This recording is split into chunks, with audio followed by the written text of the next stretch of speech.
Vamos abrir a palavra em Apocalipse, capítulo 18. Nós estamos chegando ao fim do estudo do livro.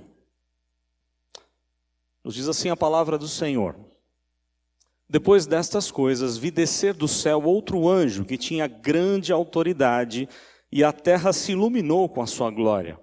Então exclamou com potente voz, dizendo: Caiu a grande Babilônia e se tornou morada de demônios, covil de toda espécie de espírito imundo e esconderijo de todo gênero de ave imunda e detestável, pois todas as nações têm bebido do vinho do furor da sua prostituição.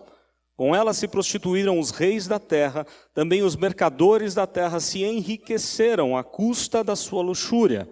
Ouvi outra voz do céu dizendo: Retirai-vos dela, povo meu, para não serdes cúmplices em seus pecados, e para não participardes dos seus flagelos, porque os seus pecados se acumularam até ao céu, e Deus se lembrou dos atos iníquos que ela praticou.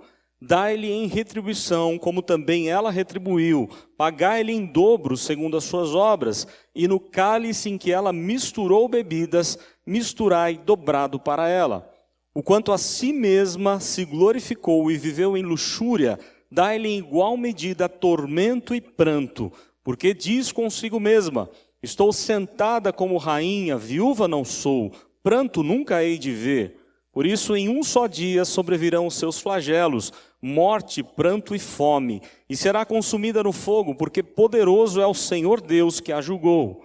Ora, chorarão e se lamentarão sobre ela os reis da terra, que com ela se prostituíram e viveram em luxúria, quando virem a fumaceira do seu incêndio, e conservando-se de longe, pelo medo do seu tormento, dizem: Ai, ai, tu, grande cidade, Babilônia, tu, poderosa cidade, pois em uma só hora chegou o teu juízo.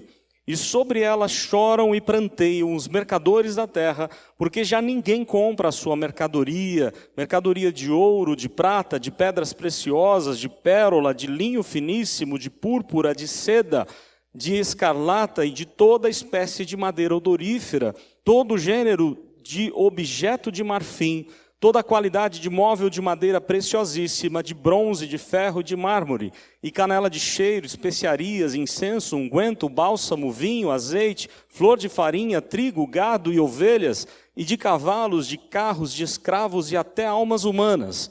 O fruto sazonado que a tua alma tanto apeteceu se apartou de ti, e para ti se extinguiu tudo o que é delicado e esplêndido, e nunca jamais serão achados. Os mercadores dessas coisas que por meio delas se enriqueceram, conservar-se-ão de longe pelo medo do seu tormento, chorando e pranteando, dizendo: Ai, ai da grande cidade que estava vestida de linho finíssimo, de púrpura e de escarlata, adornada de ouro e de pedras preciosas e de pérolas, porque em uma só hora ficou devastada a tamanha riqueza, e todo piloto e todo aquele que navega livremente, e marinheiros e quantos labutam no mar, conservaram-se de longe. Então, vendo a fumaceira do seu incêndio, gritavam: Que cidade se compara à grande cidade? Lançaram pó sobre a cabeça e, chorando e pranteando, gritavam: Ai, ai da grande cidade, na qual se enriqueceram todos os que possuíam navios no mar, à custa da sua opulência, porque em uma só hora foi devastada. Exultai sobre ela, ó céus, e vós, santos, apóstolos e profetas, porque Deus contra ela julgou a vossa causa. Então um anjo forte levantou uma pedra como uma grande pedra de moinho e arrojou-a para dentro do mar, dizendo: Assim com ímpeto será arrojada a Babilônia, a grande cidade, e nunca jamais será achada. E voz de arpistas, de músicos, de tocadores de flautas e de clarins, jamais em ti se ouvirá, nem artífice algum de qualquer arte jamais em ti se achará, e nunca jamais em ti se ouvirá o ruído da pedra de moinho. Também jamais em ti brilhará a luz da candeia, nem voz de noivo ou de noiva jamais em ti se ouvirá, pois os teus mercadores foram os grandes da terra, porque todas as nações foram seduzidas pela tua feitiçaria. E nela se achou o sangue de profetas, de santos, e todos os que foram mortos sobre a terra. Amém. Nós estamos já estudando há algum tempo esse livro, e sabemos que esse livro foi escrito num momento muito difícil para o povo de Deus, um momento de perseguição. E a ênfase do livro, aliás, se você quer dar um tema ao livro, ele se encontra, nós estudamos nessa quinta-feira, capítulo 17, verso 14. Pelejarão eles contra o Cordeiro, e o Cordeiro os vencerá. E vencerão todos os que são eleitos e fiéis. Todo o povo de Deus vencerá com Cristo. O Cordeiro venceu. Mas quem é que está pelejando contra o Cordeiro e contra o povo do Cordeiro, o povo de Deus? Nós sabemos que é o dragão, que é a figura do próprio Satanás. E ele não está sozinho nessa batalha, ele convoca outros para guerrear juntamente com ele. Ele convoca as duas bestas do capítulo 13, a besta do mar, a besta da terra. A do mar representando todo tipo de poder, governantes e todo tipo de poder, representando a própria figura do anticristo. A segunda, todo tipo de ideologia, incluindo religiões falsas. E aí, além das duas bestas, ele vai convocar a mulher sedutora, a grande cidade Babilônia, que no capítulo 17 ela é descrita como a meretriz. Então são algumas questões que o texto apresenta para nós, e o texto aponta a vitória de Cristo. Não haverá batalha alguma, como alguns têm engano de dizer que haverá aquela batalha do Armagedon, onde Cristo vai precisar de ajuda para guerrear contra os seus inimigos. O apóstolo Paulo deixa claro nas suas cartas que Cristo, com o sopro da sua boca, ele destrói o inimigo. Não há chance alguma para o inimigo vencer. É essa a ideia bíblica. No entanto, enquanto Cristo não volta, nós, igreja, somos perseguidos por esses inimigos do dragão, de Satanás. Ele nos seduz, ele nos persegue e ele causa dano à nossa vida. Mas por um breve tempo ele sabe que já está derrotado e por um tempo até a volta do Senhor Jesus. Agora o capítulo, aliás, nós já vimos que as bestas seriam destruídas, totalmente destruídas, e agora a descrição da queda da meretriz, da grande Babilônia, dessa cidade simbolicamente chamada de cidade da Babilônia, e nós vamos ver um pouquinho sobre ela. Eu queria que fosse colocado aí algumas questões. A Babilônia, ela representa, ela simboliza um mundo sem Deus. Então o texto não está se referindo a uma cidade específica, como São Caetano do Sul, São Bernardo ou São Paulo. Não é simplesmente a Babilônia do tempo de Nabucodonosor, ou a Babilônia do tempo lá de Gênesis, da Babel, que é a mesma ideia, a mesma palavra, Babel, mundo sem Deus. Não é aquela cidade de Nimrod, o primeiro governante que tomou posse da região de toda a Babilônia e também da região dos assírios. A ideia da expressão Babilônia é um mundo sem Deus. E ela está representada em toda a cidade onde Deus não reina, entre aspas, né? Onde as pessoas vivem como se Deus não existisse. Onde a cultura local parece que Deus não está nem aí para isso, ou não se importam com a vontade de Deus. É essa a ideia, um mundo sem Deus, como na Torre de Babel. Eles queriam fazer a sua vontade, não a vontade de Deus. Então é o sistema do mundo, o sistema mundano, em desacordo com a vontade de Deus. Pode passar.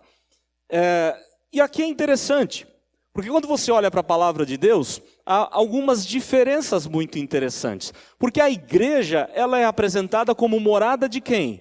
De Deus.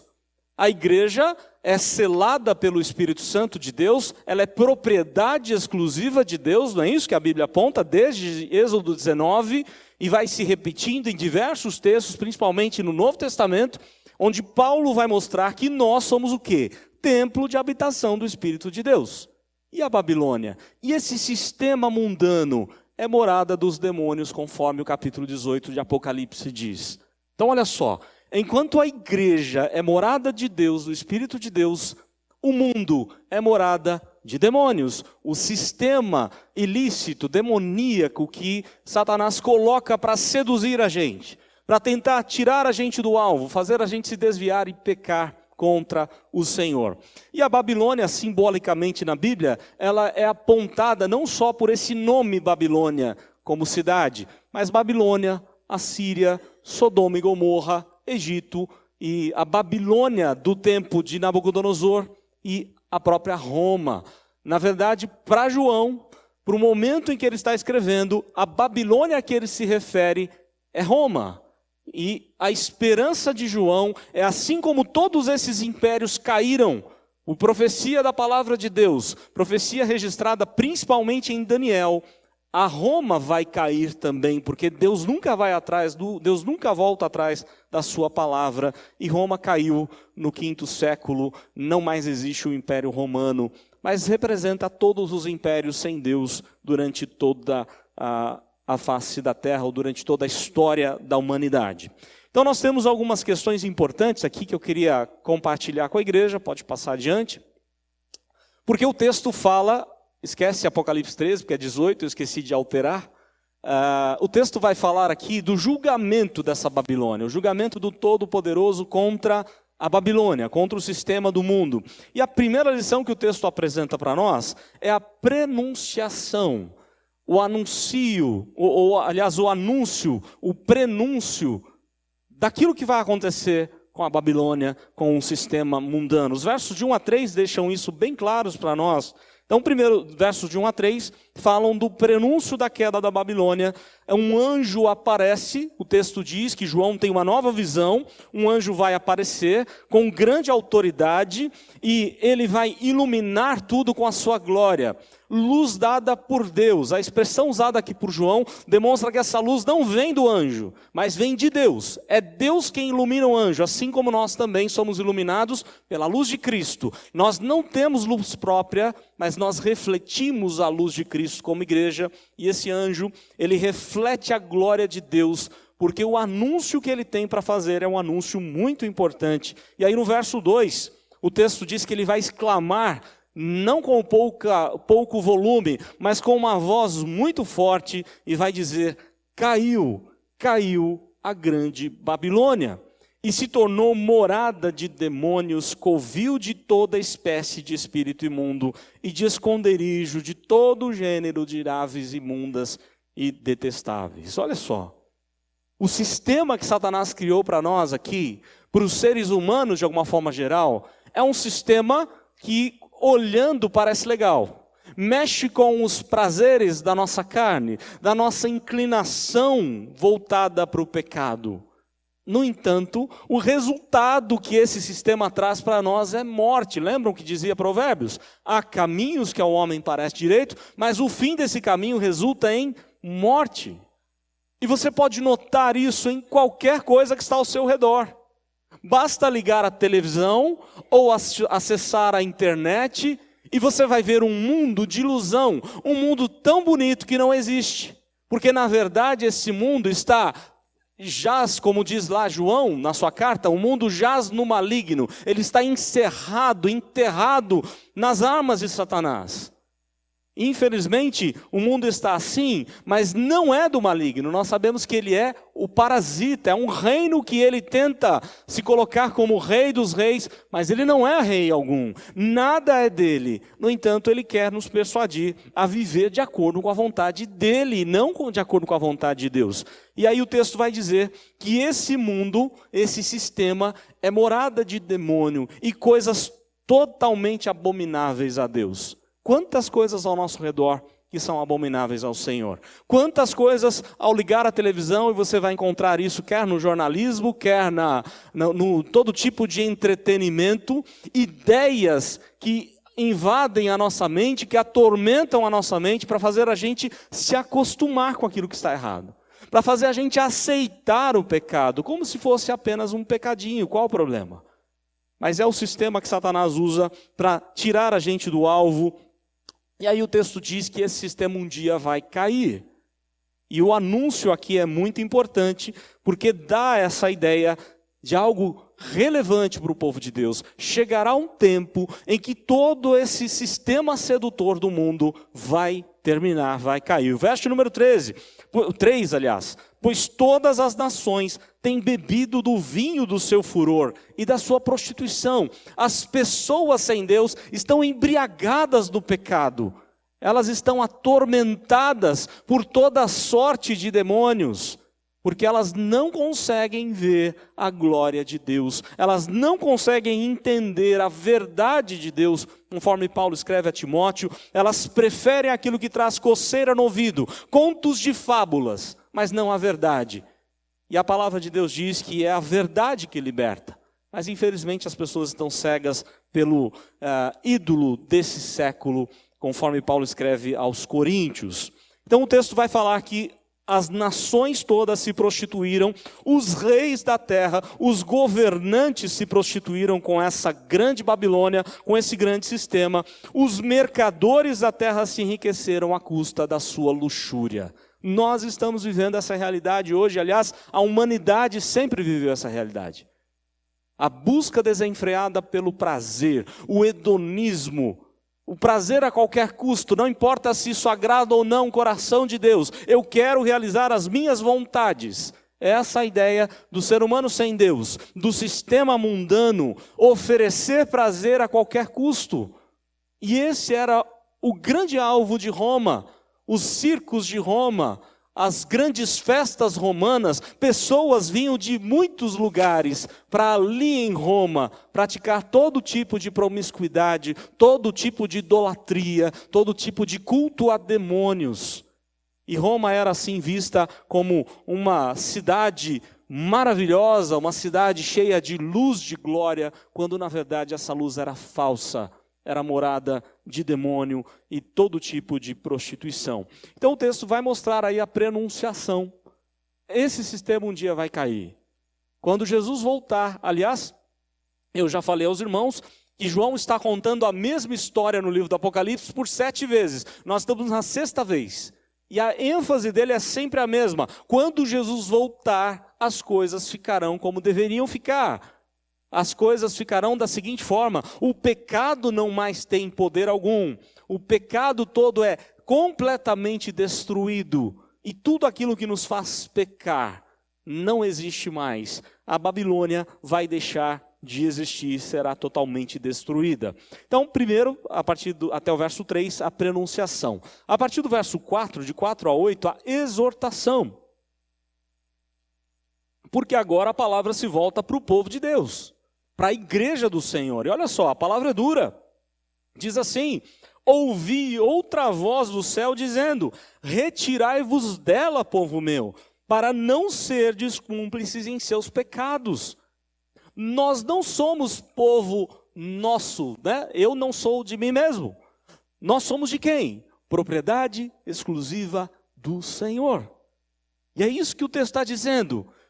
Povo meu, retirai-vos dessa Babilônia, cheia de abominações, cheia de demônios, cheia de problemas. Retirai-vos dela. A ideia não é aquilo que fizeram os essênios, a seita judaica que resolveu ir para o deserto e não se envolver com ninguém da sociedade, achando que lá no deserto eles viveriam uma vida mais agradável a Deus. Não é essa a ideia. A ideia não é aquilo que os monges fizeram no decorrer da história da igreja, se enclausurando num monastério, achando que assim eles estariam incontaminados. Porque o problema não está fora da gente. Jesus disse que o pecado está onde? O problema está no coração.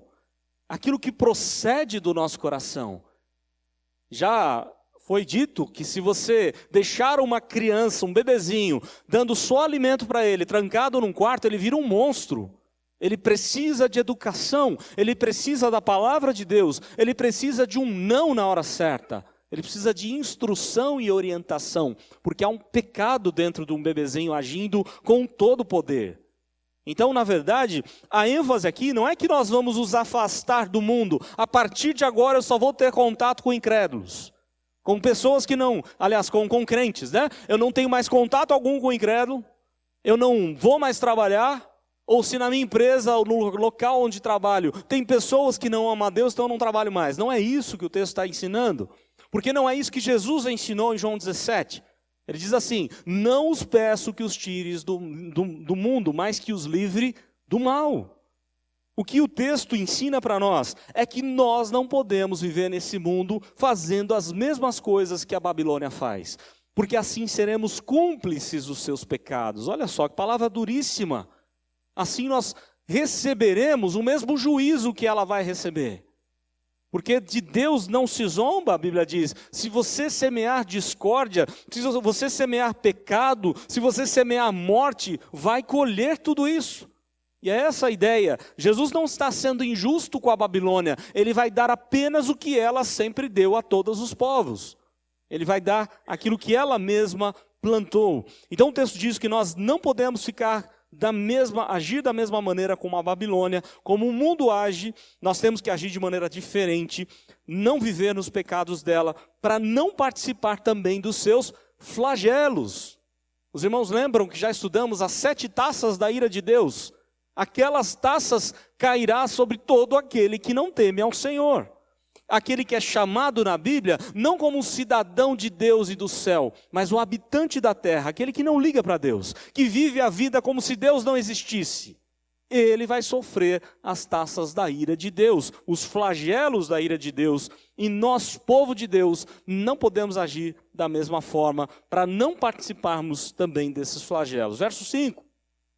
Porque os seus pecados se acumularam até o céu, e Deus se lembrou dos atos iníquos que ela praticou. Olha só que interessante, pecados acumulando, traz a ideia de um copo que vai crescendo, como nós já vimos, as taças da ira de Deus, vai transbordando.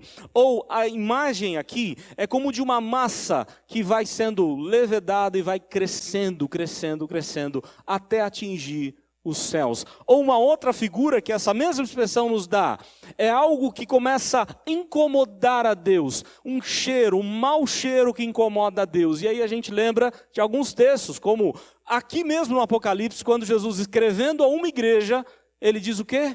A igreja de Laodiceia: eu estou a ponto de vomitar-te da minha boca. A ideia é de que nós não podemos, como povo de Deus, causar náuseas em Deus. Nós temos que agradar a Deus, temos que ser como um aroma suave e agradável na nossa atitude diária, sem o pecado, afastando do pecado, tendo prazer nas coisas de Deus, na lei do Senhor. E assim nós não vamos desonrar e desagradar ao Senhor, porque Deus vai se lembrar dos atos iníquos que o sistema mundano, que a Babilônia tem praticado. Aí o texto vai dizer assim: dai-lhe em retribuição, olha só, como também ela retribuiu, pagai-lhe em dobro, segundo as suas obras, e no cálice que ela misturou bebidas, misturai dobrado para ela. No capítulo 17 é interessante, porque ela tem um cálice de ouro na mão.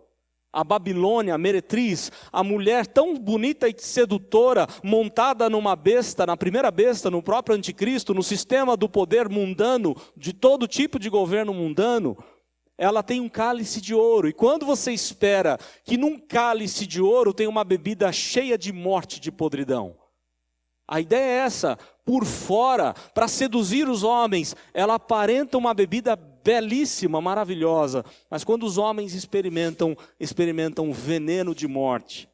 Ela tem uma bebida misturada, não é a bebida pura. O texto diz que ela tem uma bebida cheia de mistura, de veneno, de coisas que não satisfazem e que não agradam a ninguém. E aí o texto diz: misturai dobrado para ela. É o julgamento dela e Deus vai pagar em dobro. Verso de número 7, o quanto a si mesma se glorificou e viveu em luxo, olha só, buscando luxo. O Império Romano era cheio de luxos, de pompa e circunstância. Dai-lhe em igual medida tormento e pranto. E a expressão usada aqui, tormento, já apareceu no Apocalipse. A figura de escorpiões picando. E ainda assim a pessoa não consegue morrer.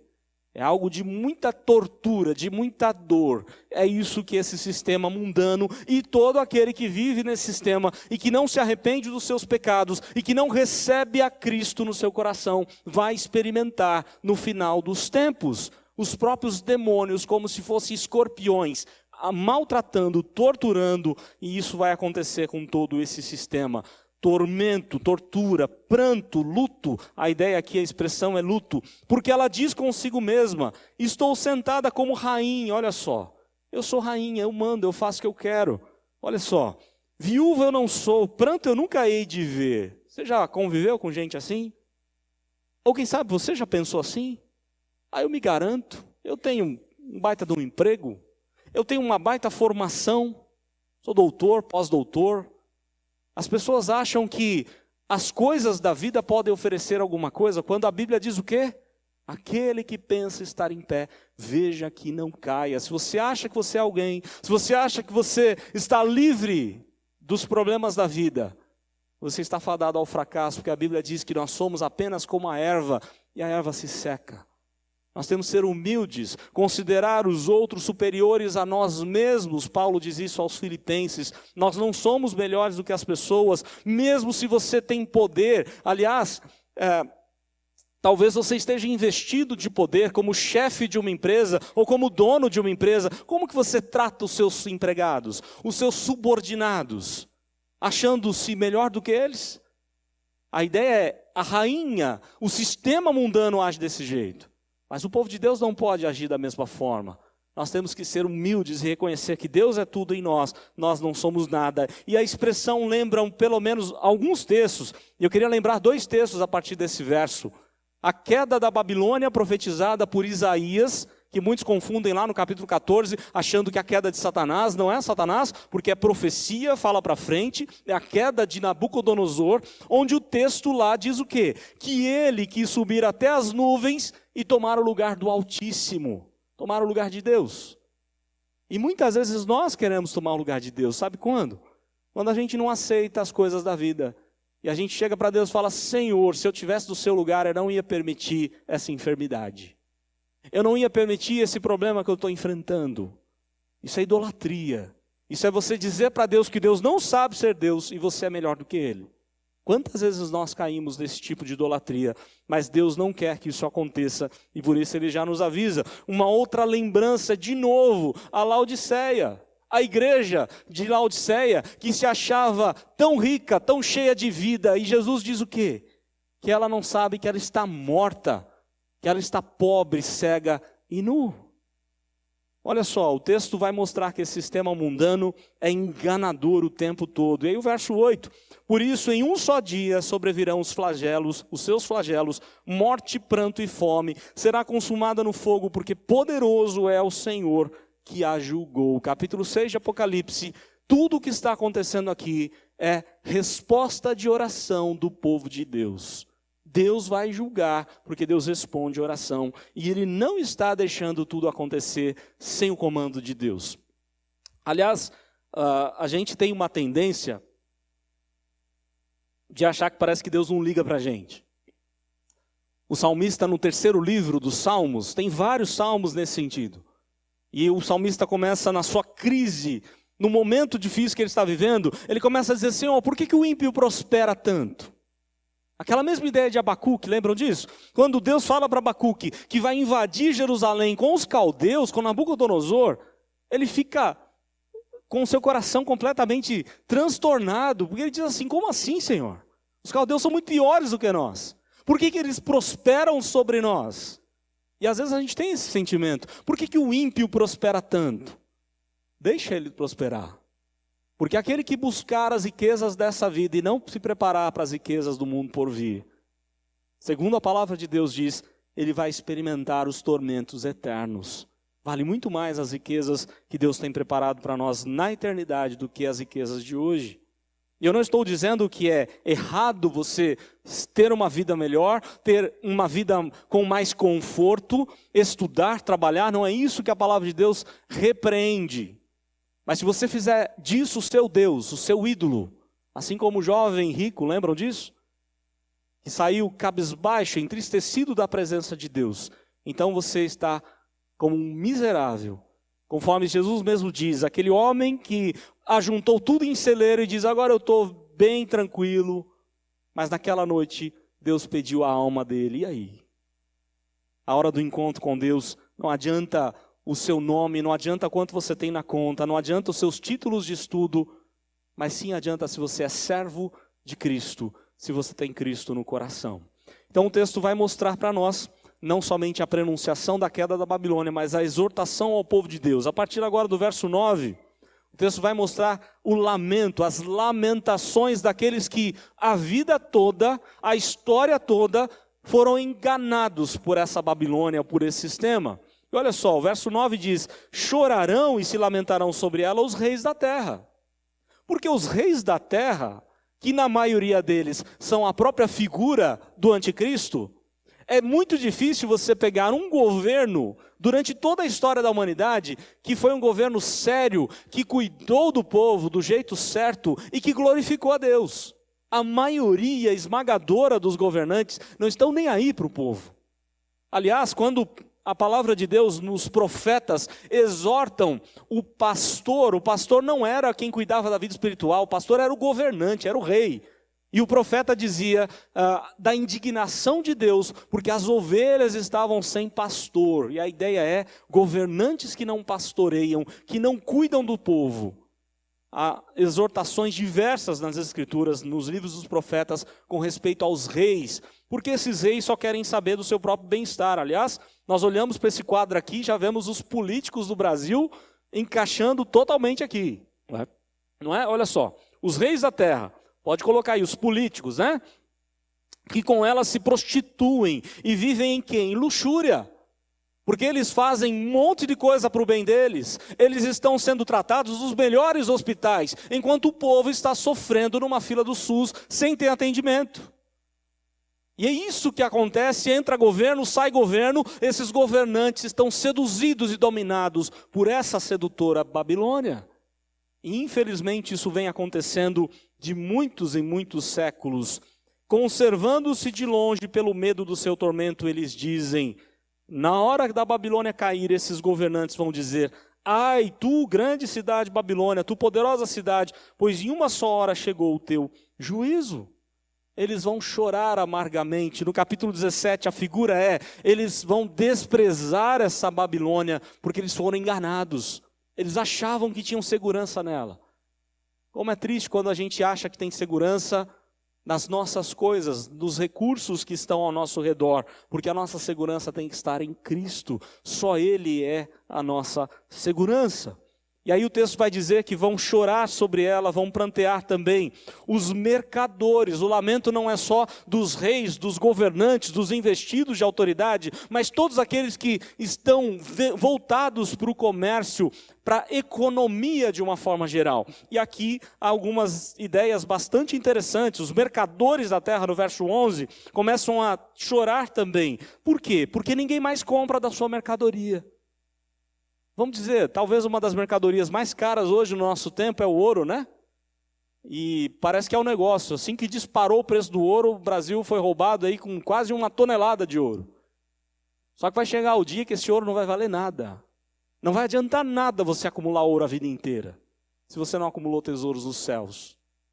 E esse é o sentimento daquele que viveu a vida toda achando que os tesouros dessa vida é que fazem diferença. E o que Apocalipse está dizendo, vai chegar uma hora que ninguém quer mais essa mercadoria, que ela para nada mais serve. E olha só as descrições que ele traz para nós. Mercadoria de ouro, de prata, de pedras preciosas, de pérola. Olha só, ele vai tratar aqui de algumas categorias, 3 basicamente, do reino mineral, do reino vegetal, do reino animal. Todas as mercadorias vai chegar um dia que não vai ter valor algum. E aí ele vai falar então das pedras preciosas, das joias. Ele começa a falar depois de roupas, né, linho finíssimo, púrpura, seda, que já naquele tempo era muito caro, hoje ainda mais. Escarlata, roupas de reis, de rainhas, toda espécie de madeira, todo gênero de objeto de marfim, tirado do dente de um elefante, que é um produto caríssimo, toda a qualidade de móvel, de madeira preciosa, e ele começa a descrever várias coisas. Eu vou só citar algumas que eu acho mais interessante aqui. Olha só, canela de cheiro, especiarias, que fizeram os portugueses sair lá do continente europeu, e indo em busca dessas especiarias para vender na Europa, porque na época valia muito dinheiro. Talvez hoje canela não vale tanto assim, mas na época valia muito, até mesmo em 1500 valia muito.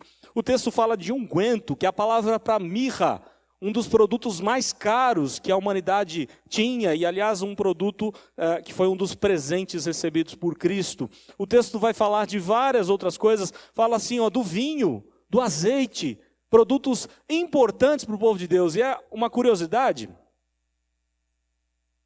no ano 92, nós estamos aqui nessa escrita, provavelmente no ano 95, 94, 95, foi quando João escreveu esse livro.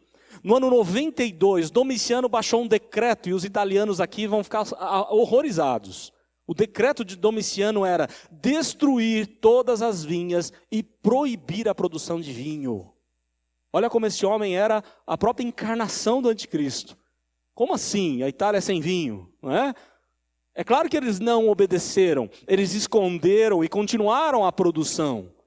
Mas olha só quanta maldade que aquele governo de Roma estava fazendo. E João está dizendo, olha, vai chegar o dia que tudo isso vai se acabar. Coisas que tinham valor ali para todas as pessoas. Trigo, gado, ovelhas. E ele vai dando vários detalhes. O fruto sazonado, o fruto tão desejado, o mais desejado de todos, vai se estragar. Olha só, o fruto sazonado que a tua alma tanto apeteceu, a concupiscência, o desejo fortíssimo. Eu não vejo a hora de chegar a hora de colher aquele fruto. Você vai chegar lá no pé e aquele fruto não presta mais. É isso que o texto vai dizer. Tudo aquilo que que chama tanta atenção dos nossos olhos, chegará um dia que isso para nada mais valerá. Os mercadores destas coisas, verso 15, que por meio delas se enriqueceram, conservar-se-ão de longe pelo medo do seu tormento, chorando e pranteando, dizendo, ai, ai da grande cidade, vestida de linho finíssimo, de púrpura, de escarlata, adornado de ouro, de pedras preciosas e pérolas, e assim por diante. E ela vai ser destruída. Olha só, primeiro são os navegantes, os reis, agora os comerciantes, os que trabalham com toda a economia, e agora os navegantes, já que naquele tempo os navios eram importantes, os trabalhos todos feitos com navio. Verso 17, todo piloto e todo aquele que navega livremente, marinheiros, enquanto os labutam no mar, conservaram-se de longe, vendo a fumaça da destruição da cidade, gritavam, que cidade se compara à grande cidade? E eles começam a quê? Lançar pó sobre a cabeça. É hora de luto, nós somos enganados, nós depositamos todas as nossas energias nessa vida tão luxuosa, tão rica, tão próspera no nosso trabalho, e fomos enganados, disso para nada adiantou. Se o Senhor não edificar a casa, em vão trabalham os que a edificam. É inútil levantar de madrugada, repousar tarde, comer o pão que penosamente granjeastes, aos seus amados ele o dá, enquanto dormem, diz o Salmo 127. É inútil trabalhar sem confiar em Deus. É inútil trabalhar sem depositar sua vida nas mãos de Deus. E assim é o que vai acontecer tanto com reis, governantes, com mercadores ou com trabalhadores das diversas áreas, no caso aqui a citação, os navegantes. E aí o texto então vai falar para a gente, além da prenunciação, da exortação e da lamentação, uma confirmação, olha lá, dos versos 20 a 24, porque a palavra de Deus nunca muda, nunca vai deixar de cumprir o seu propósito. Verso 20, exultai sobre ela, ó céus, e vós santos, apóstolos e profetas, porque Deus contra ela julgou a vossa causa. Nós, crentes, que fomos perseguidos, que fomos ridicularizados, porque somos o Senhor, nossa causa será julgada. E aí o texto vai dar um exemplo de como vai ser esse julgamento. E a partir do verso 21 fala que um anjo forte levanta uma grande pedra de moinho e afunda essa Babilônia lá no oceano, dentro do mar, dizendo, assim com ímpeto será arrojada a Babilônia, a grande cidade, e nunca mais será, ou nunca jamais será achada. Voz de arpistas não tem mais, de músicos não tem mais, olha só. Acabou-se a cultura que os povos tentaram, né? A cultura é criação de Deus. Deus não só criou o mundo físico, Deus não só criou os animais, mas Deus também é o criador da cultura. É Ele quem dá poder, capacidade aos homens de ter cultura, de desenvolver as coisas. Mas tudo aquilo que os homens produzem nada mais serve, não há mais motivo para louvar, para cantar, não há mais motivo de alegria. E assim, a grande Babilônia, lá não tem música, não tem músicos, não tem clarins, né? Não tem arte alguma. Olha só, Thaís, viver sem arte, como é que é possível? Ela é formada em arte. Como é que é possível viver sem música, sem arte, sem as coisas belas que Deus criou? Realmente não dá. E aqui é a descrição do que vai acontecer com o mundo sem Deus. Toda essa cultura que eles desviaram do propósito de Deus porque a cultura é boa, mas há muitos desvios da cultura, tudo isso vai se destruir e só vai sobrar aquilo que o povo de Deus produz, aquilo que a cultura de Deus requer da gente. Aí o texto diz que nem mais vai ter ruído de pedra de moinho, não vai ter mais trabalho para eles, não mais vai brilhar a luz da candeia, nem voz de noivo ou de noiva, não tem mais festa, não tem mais alegria em nada. Jamais em ti se ouvirá, pois os teus mercadores foram grandes da terra, porque as nações foram seduzidas pela tua feitiçaria. Quantos hoje têm sido seduzidos pela feitiçaria, pelas abominações do mundo? A exortação então para nós, para que nós aguardemos esse juízo de Deus. Deus virá para julgar o mundo.